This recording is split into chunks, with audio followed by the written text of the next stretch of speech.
बहू, तुम हनीमून पर जाकर क्या करोगी? वैसे भी तुम्हारी लव मैरिज हुई है। लव मैरिज वाले हनीमून पर थोड़ी न जाते हैं। फिर पूनम अपने माता पिता की लाडली बेटी थी। 2 भाइयों के बाद उसका जन्म हुआ था। दोनों भाई और माता पिता उस पर खूब प्यार दुलार लुटाते थे। उसके मुंह से कोई बात निकलने की देरी होती और सभी लोग उसकी फरमाइश पूरी करने में जुट जाते थे। पूनम देखने में बहुत खूबसूरत थी और उसके भाई हमेशा से यही चाहते थे कि उसके लिए वह बहुत अच्छे परिवार से रिश्ता ढूंढ कर ले आए।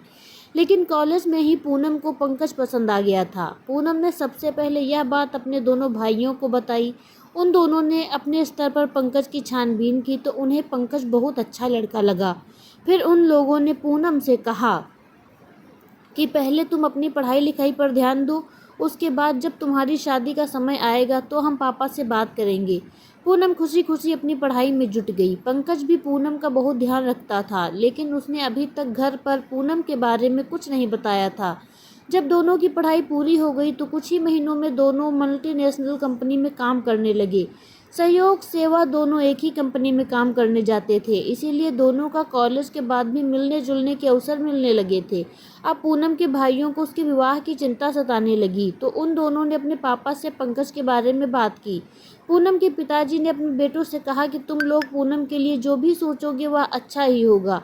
मुझे बस अपनी बेटी की खुशी चाहिए। पूनम तो खुशी से झूम उठी। उसके घर वाले पंकज पसंद आ गया। अब पंकज ने अपने घर पर यह बात बताई तो उसके पापा बहन तो बहुत खुश हुए, लेकिन उसकी माँ नाराज हो गई और कहने लगी, हमारे घर में लव मैरिज वाली बहू नहीं आएगी।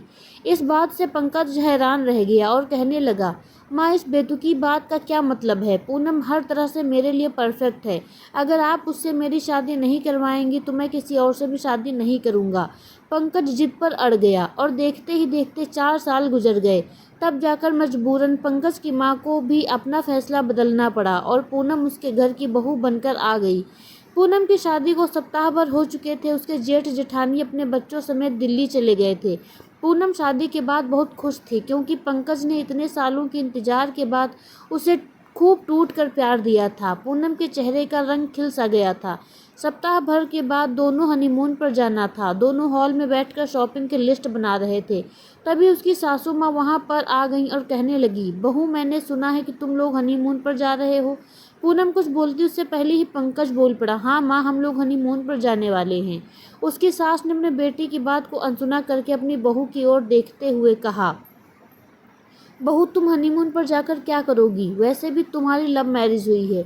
लव मैरिज वाले हनीमून पर थोड़ी न जाते हैं। फिर बहू ने हैरानी से अपने पति की ओर देखा कि क्या उसकी सासू माँ बोल रही हैं। पंकज तुरंत ही अपनी माँ की बात का विरोध करते हुए कहने लगा, माँ, यह आप क्या कह रहे हो? आपको ऐसा क्यों लगता है कि जो लोग लव मैरिज करते हैं वह हनीमून पर नहीं जाते, या उन्हें हनीमून पर नहीं जाना चाहिए? माना कि मैं शादी से पहले ही पूनम को जानता था, लेकिन इसका मतलब यह थोड़ी ना है कि हम दोनों को एक साथ अच्छा समय बिताने का अधिकार नहीं है। अभी तो हमारी नई नई शादी हुई है। अभी हमें एक दूसरे को और ज़्यादा करीब से जानना समझना है। मुझे अच्छे से याद है, जब बड़े भैया की शादी हुई थी तो वह लोग हनीमून पर जाना चाहते थे। तब आपने यह कहकर उन्हें हनीमून पर जाने से रोकने की कोशिश की थी कि तुम्हारी कौन सी लव मैरिज है जो तुम लोगों को हनीमून पर जाना है। चुपचाप अपनी घर गृहस्थी संभालो और एक दूसरे को घर पर ही जानो समझो। यह हनीमून वगैरह पर जाने के चोचले तो लव मैरिज वाले करते हैं, और आज आप हमें कुछ और ही सुना रहे हो। उसे समय अच्छा हुआ जो भैया भाभी ने आपका विरोध किया और वो लोग हनीमून पर चले गए, और आज मैं भी आपकी यह बेतुकी बात मानने से इनकार करता हूँ और मैं भी हनीमून पर जरूर जाऊँगा। तभी पूनम के ससुर प्रकाश जी हॉल में आए और अपनी पत्नी का हाथ पकड़कर खींचकर बेडरूम में ले गए। फिर उन्हें डांटते हुए कहने लगे, इसे ही कहते हैं कि बुढ़ापे में मति भ्रष्ट हो जाती है। अरे, अब तुम्हारी उम्र ढलती जा रही है और तुम्हें बस बहू पर राज करने की ही पड़ी है। अपने बच्चों को खोलकर जीने नहीं देती तुम। क्या वह लोग तुम्हें परेशान कर रहे हैं जो तुम उनसे बदला ले रही हो? अरे, कल को बुढ़ापे में ज़रूरत पड़ी ना तो यही बेटा बहू काम आएंगे। बड़ा बेटा तो तुम्हारी हरकतों से परेशान होकर अपनी पत्नी को लेकर दूर चला गया।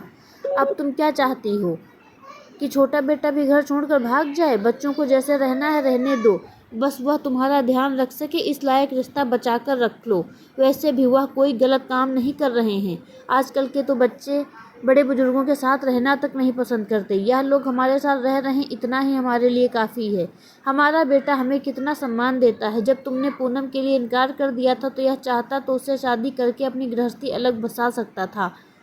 फिर भी यह हमसे इजाज़त लेने के लिए 4 सालों तक रुका रहा, इसीलिए ना, ताकि उसकी शादी हमारे आशीर्वाद के साथ हो पाए।